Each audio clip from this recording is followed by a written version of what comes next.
In Sole erzählt der italienische Filmemacher Carlo Sironi von einer Leihmutterschaft, die nicht unbedingt aus Gründen der Nächstenliebe geplant ist. Er macht daraus aber keine Skandalgeschichte, sondern ein wirklich intensives Drama über zwei Menschen, die jegliche Hoffnung verloren zu haben scheinen.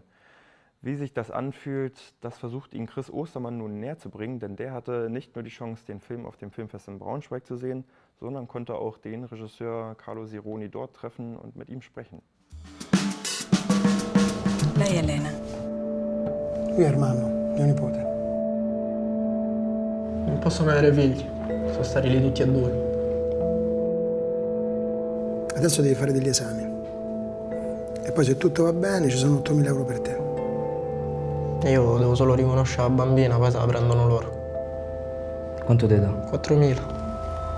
Sieht man nur den Trailer, könnte man denken, Sole erzählt vor allem die Geschichte einer, zumindest fragwürdigen Leihmutterschaft. Doch Carlo Sironi interessiert sich nicht für deren politische Dimension, sondern für die Seelenverfassung seiner Protagonisten. Das ist zum einen Lena, die unter allen Umständen versucht, sich von dem Baby emotional abzukapseln, um ihre Gefühle unter Kontrolle zu halten. Und auf der anderen Seite ist Ermanno, der, so scheint es zumindest, nichts vom Leben will, außer vielleicht vorm Spielautomaten zu stehen. Die beiden müssen, um diese Leihmutterschaft halbwegs legal erscheinen zu lassen, zeitweise als Paar zusammenleben, das sie aber keineswegs sind. Andiamo. Voglio giocare.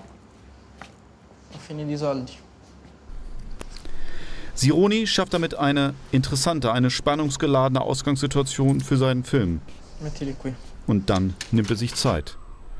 Für die Figuren, für ihre Entwicklung und vor allem für große Bilder.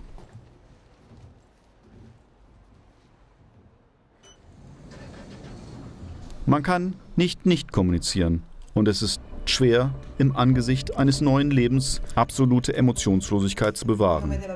Und so verändert sich durch das zu früh geborene Kind auch etwas in den beiden, was sie so nicht geplant hatten. Sironi nimmt sich viel Zeit, die Geschichte zu entwickeln. Manchmal schauen wir quälend lang in die leeren, hoffnungsfreien Gesichter der beiden. Man könnte nun denken, warum soll ich mir so etwas Hoffnungsloses anschauen? Ich meine, manchmal kann und manchmal sollte man das auch. Und offensichtlich hat ja auch das deutsche Drama Systemsprenger viele interessiert. Aber bei Sole ist es so, wenn man glaubt, den beiden nun wirklich lang genug zugeschaut zu haben und denkt, das wird nichts mehr, passiert etwas anderes, Überraschendes. Ich will nichts verraten, aber lange nicht mehr hat mich ein Ende so angerührt wie das von Sole. A Monaco c'è una mia amica. Appena ho i soldi vado da lei. È bello cambiare. Voglio morire per il zampa di leone che per il morso di gatto.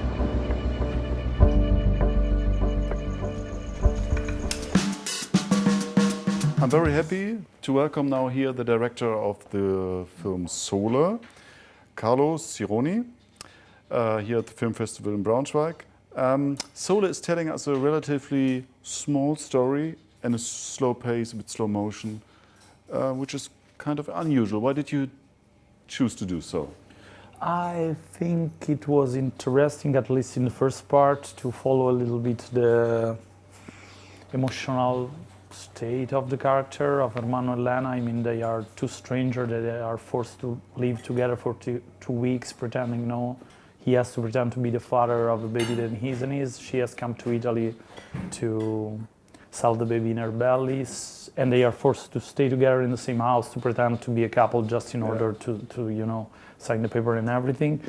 So in a way, they are truly lonely. I mean, physically lonely. So for me, it was interesting to even show, at least in the first part, that loneliness is a real thing. Is a concrete things, not just a metaphor, not just Without spoiling too much, the loneliness of the persons for me is kind of the main topic of the film, and it takes really a long time until the characters open a bit up, and it's really in my notes I wrote, this guy, he could win the world championship in staring really without any expression.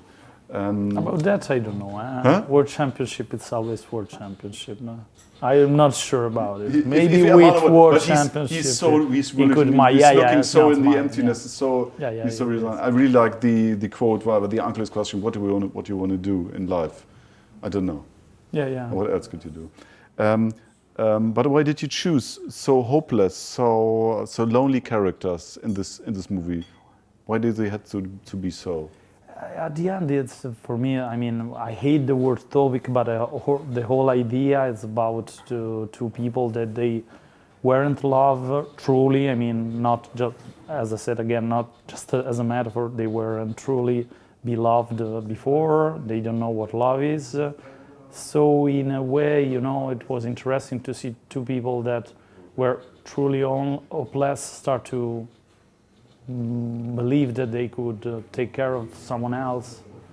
So for me, it was interesting that there is a starting point when you have no belief in that you can take care of someone else, and then you start to do it. I mean, it was a deeper point from. I mean, you start from in the middle of a void, and then you start to rise up. In a way, it's a sort of rebirth movie, no? Okay.